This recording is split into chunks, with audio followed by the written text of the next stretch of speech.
Saludos. En esta oportunidad les quería explicar un poquito algunas cosas acerca de la escritura.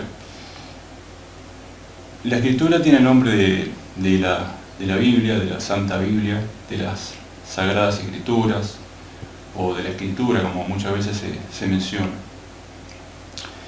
El tema es que mucha gente, cuando se acerca a la escritura, no sabe por dónde comenzar a leerla. Porque si bien no hay un orden establecido para leer la escritura, ni un parámetro fijo, muchas veces es conveniente saber acerca de cómo comenzar. Bien, la Biblia. Mucha gente dice la Biblia es un libro escrito por los hombres. Y eso es cierto, es una verdad. La Biblia ha sido escrita por los hombres, excepto, por ejemplo, lo que sería en la época antigua, cuando Dios se le presenta a Moisés, en donde dice que las tablas de piedra fueron escritas directamente por el dedo de Dios. Pero eso es una breve acotación que quería hacer. La palabra de Dios es todo lo que sale de la boca de Dios.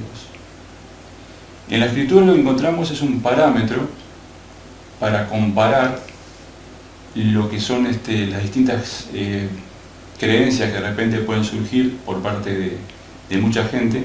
Entonces vamos a la Escritura a ver si hay un reflejo en lo que la persona está diciendo y si se sale del contexto bíblico. Porque si no hubiera Escritura, de repente, ¿cómo podemos, qué utilizamos para decir, bueno, esa es la verdad? Así que la Biblia es una especie de referencia en lo que es la doctrina. Ahora bien, la Biblia básicamente está dividida. Antes quería aclarar una cosa, con respecto a eso de si la Biblia ha sido escrita por los hombres. Claro, yo por ejemplo podría escribir algo, ¿verdad? O de repente yo podría decirle a alguien que escribiera algo. Entonces la persona agarra un papel, un libro y comienza a escribir. Pero una cosa es que la persona escriba lo que se le ocurra escribir, y otra cosa de repente es que yo le dicte a la persona lo que tiene que escribir. O de repente yo a la persona le enseñe primero y después la persona, de acuerdo a lo que escuchó, la persona escribe. O de repente yo le puedo mostrar un cuadro a esa persona y le digo, bueno, escribe lo que ves. Entonces la persona mira el cuadro y va escribiendo de acuerdo a lo que está en ese cuadro. Entonces la pregunta es, ¿ese papel o esa carta o ese libro fue escrita por un hombre? Sí, fue escrita por un hombre, pero el hombre no escribió lo que se le antojó. El hombre escribió lo que escuchó, lo que vio, y primeramente fue inspirado ese hombre para poder escribir. Por eso decimos que la Escritura es un libro inspirado por Dios. Esa es una breve explicación acerca de la Biblia. Ahora, existen muchas Biblias en lo que es el mercado, ¿no? Donde uno va y compra una Biblia o de repente le regalan una Biblia. Ahora tenemos Biblias por internet también, podemos bajarnos alguna versión de la Escritura por internet en el caso de que la persona no pueda o no desea comprar una Biblia. Pero yo siempre recomiendo que tenga una Biblia en papel.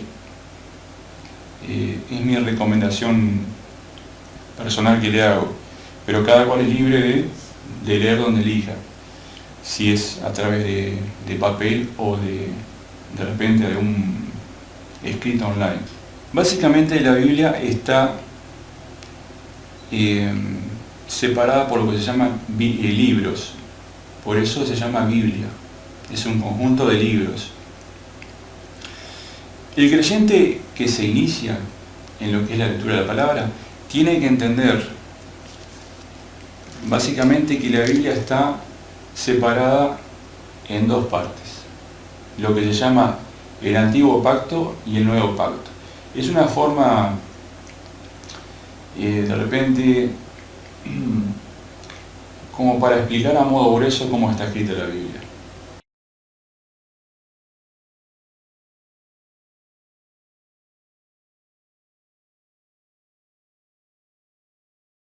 encontrar con el Antiguo Testamento y el Nuevo Testamento.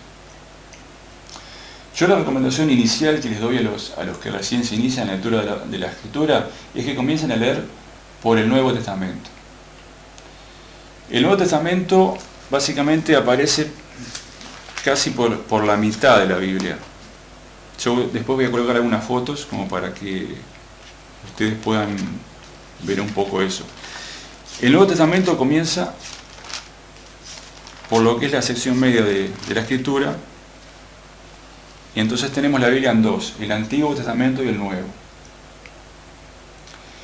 Del Antiguo Testamento, lo que recomiendo leer inicialmente es el Génesis, que es el primer libro. Después tenemos el libro de los Salmos y el libro de Proverbios.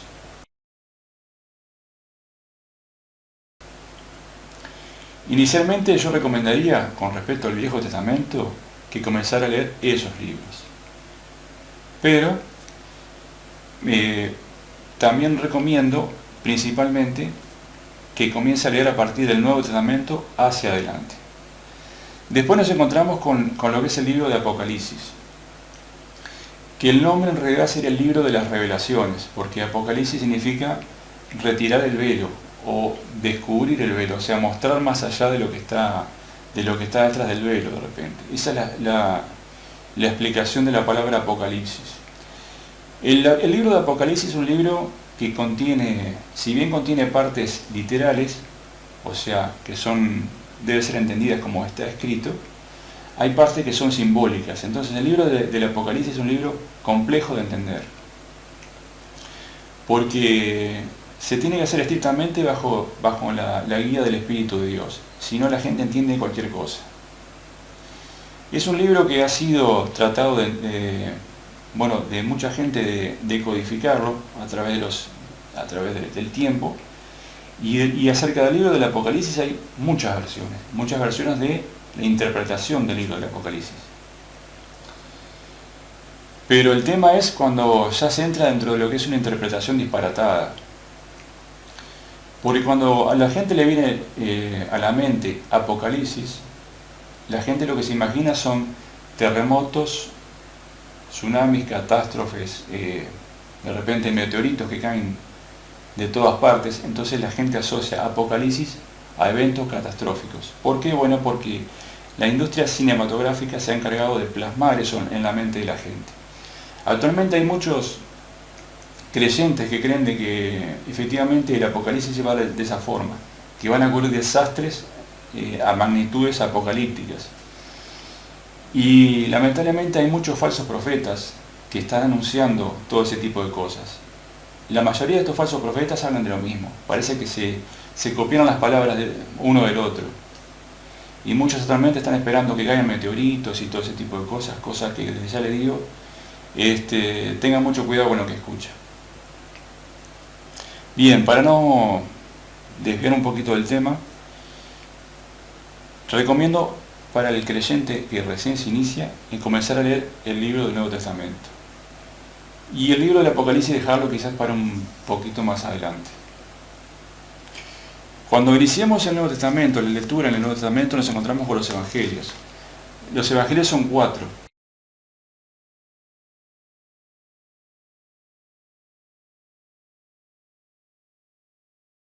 Y ahí vemos lo que es el ministerio de Cristo.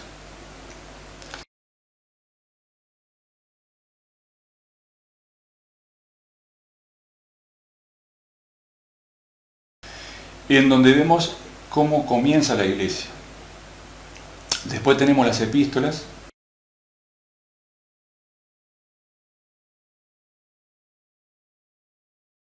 que son las cartas que los apóstoles escribían, y bueno, esas cartas después llegaban a las distintas congregaciones y ellos utilizaban eso como patrón de referencia para tener cierta orientación acerca de la verdad.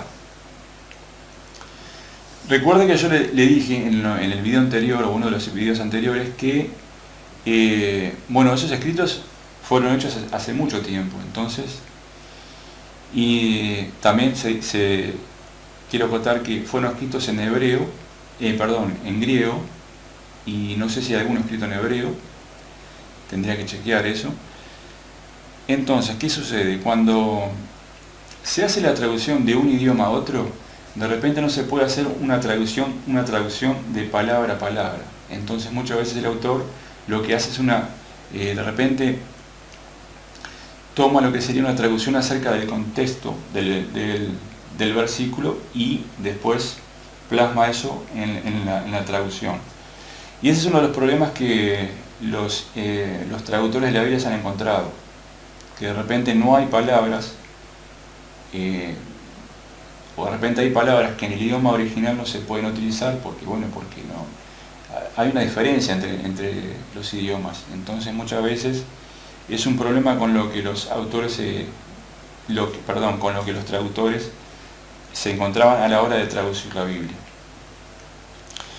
Bueno, básicamente era eso, comenzar a leer por el Nuevo Testamento, con respecto al Viejo Testamento, el libro de Génesis, Salmos, Proverbios, y bueno, iniciarse de esa forma. Ahora, cada cual es libre de leer lo que quiera, el tema es que de repente se puede confundir cuando llega un pasaje y usted de repente como que dice, bueno, ¿y esto cómo es? ¿Cómo es? ¿Por qué? Entonces, por eso recomiendo comenzar a leer a partir de ahí. ¿Qué diferencia hay entre el Antiguo Testamento y el Nuevo? Bueno, que el Nuevo Testamento, vamos a empezar por partes. Dios ha tenido, voy a hacerlo brevemente, para dejarlo para otro video porque de repente se puede hacer muy largo. El Nuevo Testamento es el nuevo fundamento que Dios coloca a través de Cristo. Por eso los hijos de Dios nos regimos por el Nuevo Testamento. No significa que el Viejo Testamento quede sin efecto, pero nos regimos por el nuevo fundamento. Se puede explicar básicamente de esta forma. En el Viejo Testamento habían leyes que Dios había establecido, patrones de conducta, normas de conducta, y cuando Cristo viene, cambia las cosas. ¿Eso significa que lo que se dijo anteriormente no sirve? No significa eso. Pero como hay un cambio de ley, y cuidado con cómo se interpreta esto, porque el nuevo fundamento es eso, un conjunto de cómo Dios establece un acuerdo con el hombre. Entonces, en cierta forma se lo puede entender así. Hay como una especie de cambio de ley. Cuidado cómo se entiende esto. O cómo lo interpreta el oyente esto. Cuidado, yo no estoy diciendo que la ley de Dios quedó caduca. No estoy diciendo eso. Pero sí digo que hay un cambio en la forma en que Dios se relaciona con el hombre. Porque, ¿qué sucede? Los creyentes del Antiguo Testamento quedaban como una especie de espera a la gracia que iba a ser revelada a través de Cristo. Cuando Cristo viene, nos trae lo que es la gracia de Dios, nos expresa la gracia de Dios, y lo voy a explicar mejor en otro video. Pero son distintas formas de relacionarse Dios con el hombre. Con respecto a cómo leer la Escritura. Bueno, en la Escritura nosotros tenemos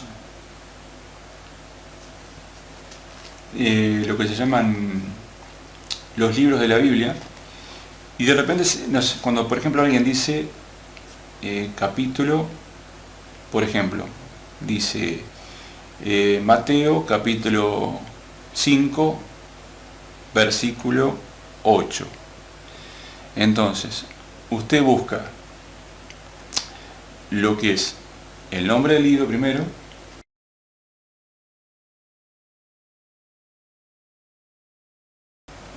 después el capítulo,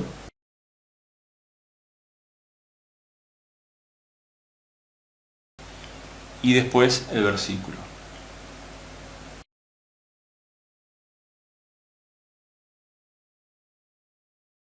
En el capítulo hay un determinado número de versículos, según el capítulo que sea.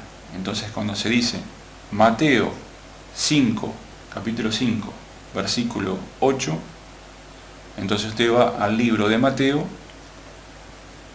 busca el capítulo 5 y después el versículo 8. Por ejemplo, ¿qué es lo que dice? Dice: bienaventurados los de limpio corazón, porque ellos verán a Dios.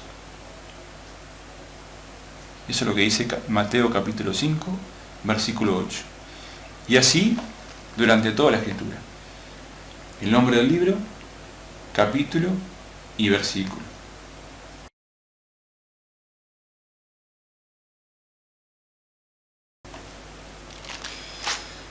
Otra cosa que quería decir es que, como le había mencionado recién, hay diferentes versiones de la Biblia.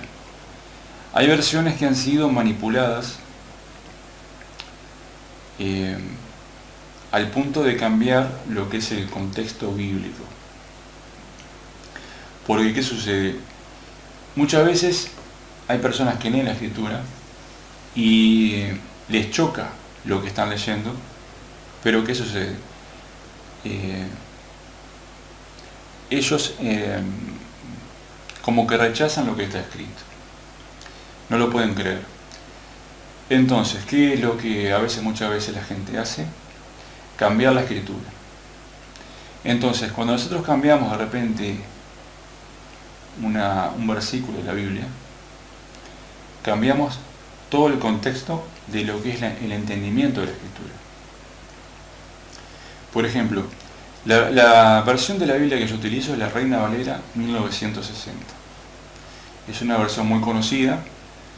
Algunos dicen, bueno, que esa Biblia no sirve porque tiene errores. Es la versión que yo utilizo. Ahora, hay errores, por ejemplo, hablando del libro del Apocalipsis, de repente, que en donde dice el caballo de repente amarillo, ¿no? Y hay versiones que dice cloros, porque cloros es una palabra griega y cloros significa como verde amarillento, verde, como una especie de verde pálido. Entonces, claro, una cosa es decir el caballo amarillo y otra cosa es decir el caballo verde pálido o el caballo amarillento. Entonces cambia la interpretación, porque una cosa es un color y otro color es otro. Pero básicamente yo no he encontrado diferencias, en lo que es la versión Reina Valera y otras versiones más antiguas. Ahora bien, ¿qué sucede cuando se hace un cambio en la escritura de una forma que cambia lo que es el entendimiento de la escritura en su totalidad? Bueno, eso es gravísimo, porque ya eso deja de ser el evangelio verdadero. Porque si ya perdemos el patrón, que es la escritura, que es todo lo que Dios dice, y nos apegamos a un patrón personal, el evangelio ya cambia. Bien, bueno, básicamente lo voy a dejar por ahí para no entreverar de repente a los que recién escuchan. Bien, nos vemos en el siguiente video, si Dios quiere.